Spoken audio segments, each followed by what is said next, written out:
à tous, nous sommes Stéphanie et Aurélie, deux Viennoises, deux femmes qui avaient envie de mettre les femmes à l'honneur en ce début mars. Des mères, des sportives, des chefs d'entreprise, des jeunes, des moins jeunes, qui ont toutes quelque chose à raconter, une histoire à partager, des combats à mener. Nous les avons toutes réunies autour d'un bon repas que nous avons partagé il y a quelques semaines, une journée riche en partage et en émotions. Et cette semaine, vous allez les découvrir comme nous les avons découvertes, sans filtre et avec leur vision de la femme. Place tout de suite à votre épisode de Paroles de femmes. Émilie, bonjour, merci d'être avec nous. Nous sommes ravis que tu aies accepté notre invitation parce qu'il nous semblait important de recueillir ta parole qui sera, nous en sommes certaines, source d'inspiration pour les jeunes femmes qui nous écoutent. Alors on va commencer par la traditionnelle petite présentation. J'ai besoin que tu nous dises ton nom, ton prénom, ton âge et la profession que tu exerces. Alors bonjour, je suis Émilie Pinoli, j'ai 43 ans et j'ai une société de peinture en bâtiment et accessoirement conseil en décoration et création de luminaires. Je te remercie. On attaque avec une première question qui me vient et qui est comment on en vient lorsqu'on est une femme, une jeune femme, à choisir un métier qui est encore aujourd'hui qualifié de métier d'homme. Donc j'aimerais que tu nous parles un peu de ton parcours et comment tu en es arrivée à cette société-là.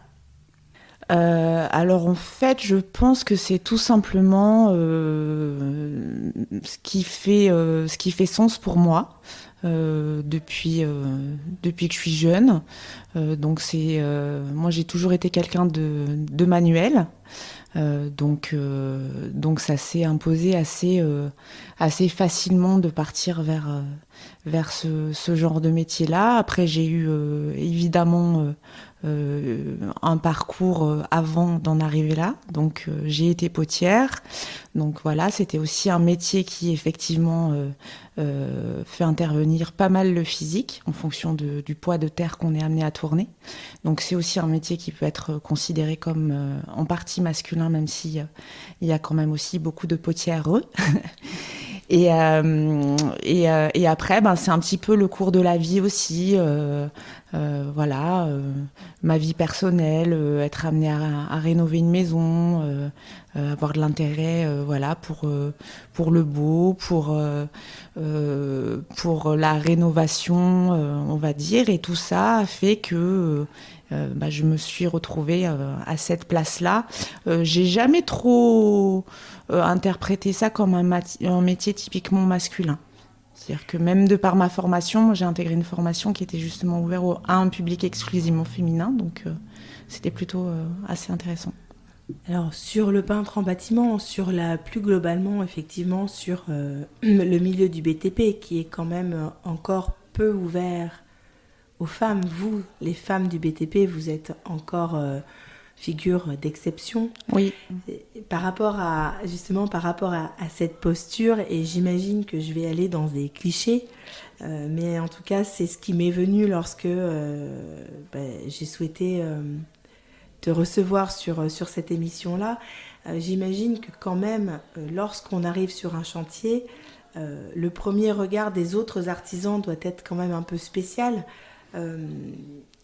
Quelles sont les réactions que tu rencontres le plus souvent, en tout cas encore une fois au départ, parce que j'imagine qu'après ça se lisse, mais il y a la surprise malgré tout, j'imagine au début. Si on ne te connaît pas de réputation, j'entends.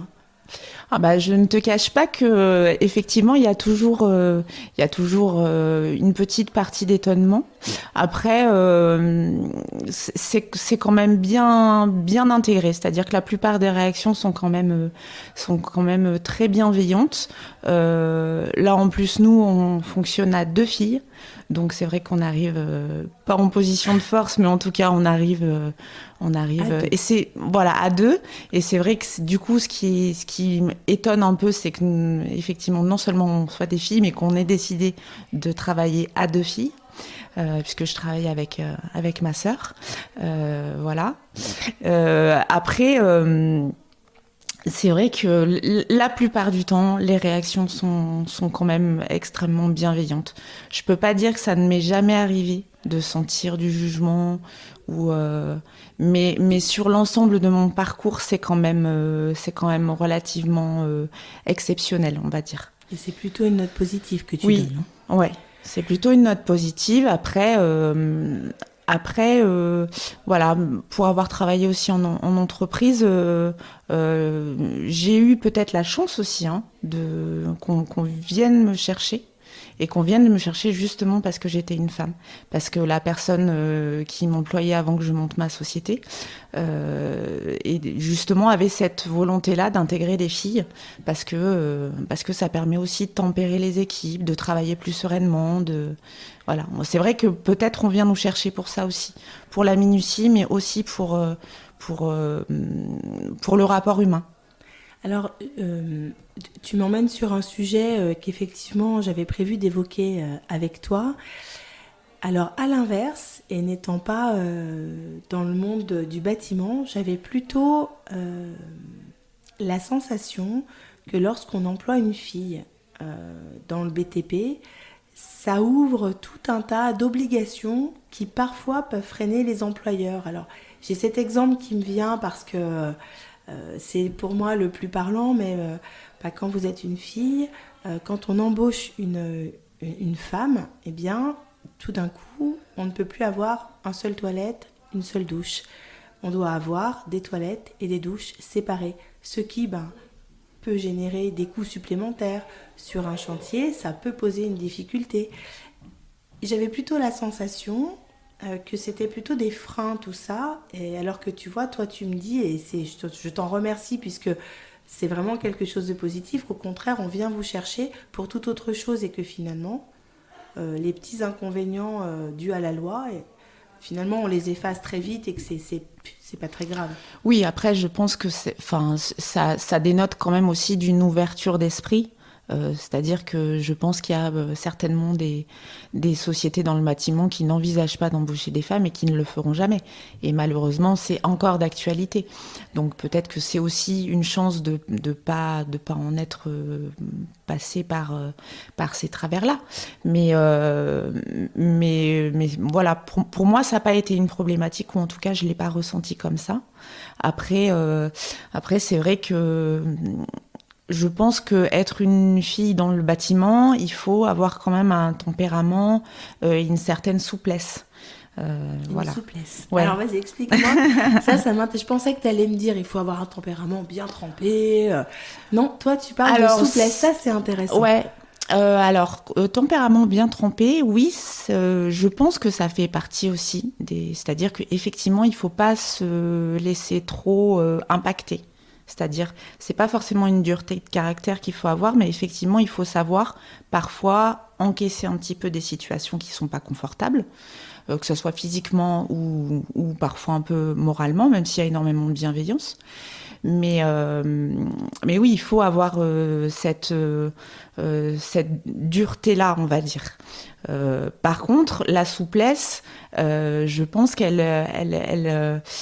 est là plus pour justement, je sais pas comment dire, être un peu comme un roseau, quoi. C'est-à-dire, voilà, ne pas se laisser trop impacter au quotidien par certaines réflexions qui peuvent être sans forcément être vraiment mal intentionnées, mais maladroites, parce qu'on évolue effectivement dans un monde de garçons et que parfois il faut savoir aussi avoir cette malléabilité.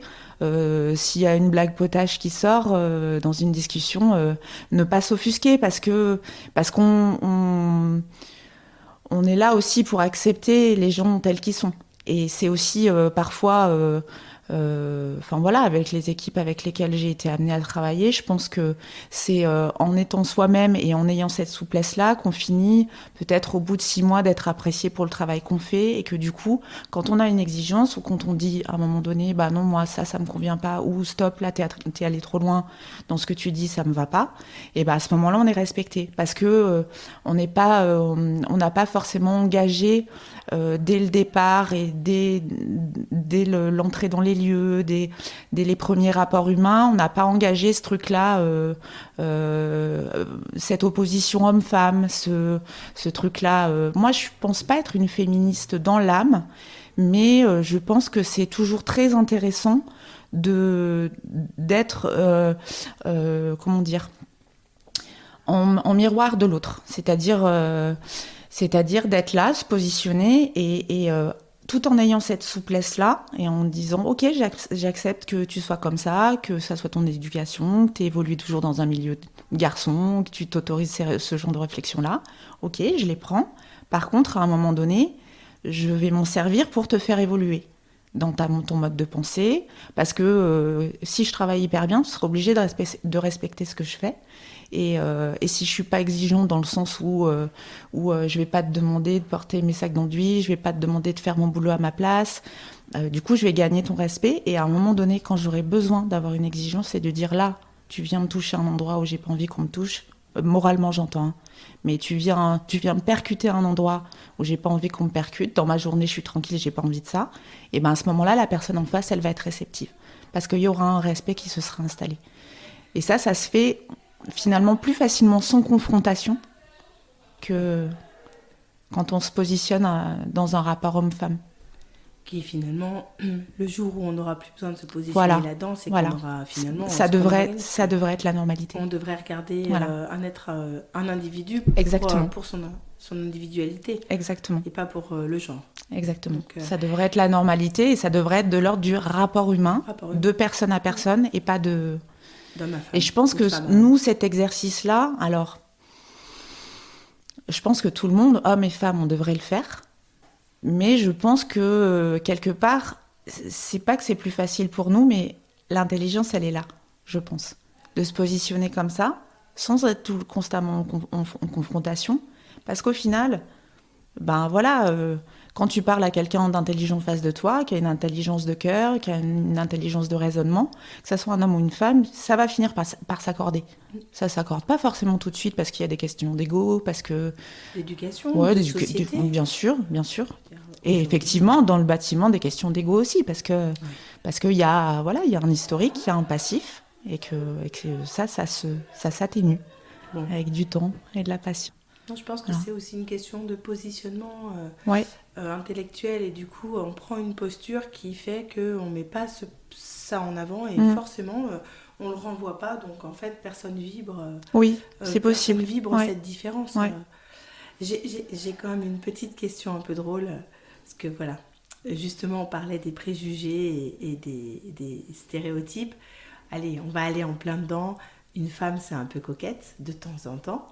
C'est quoi ta tenue de travail quand tu vas travailler ?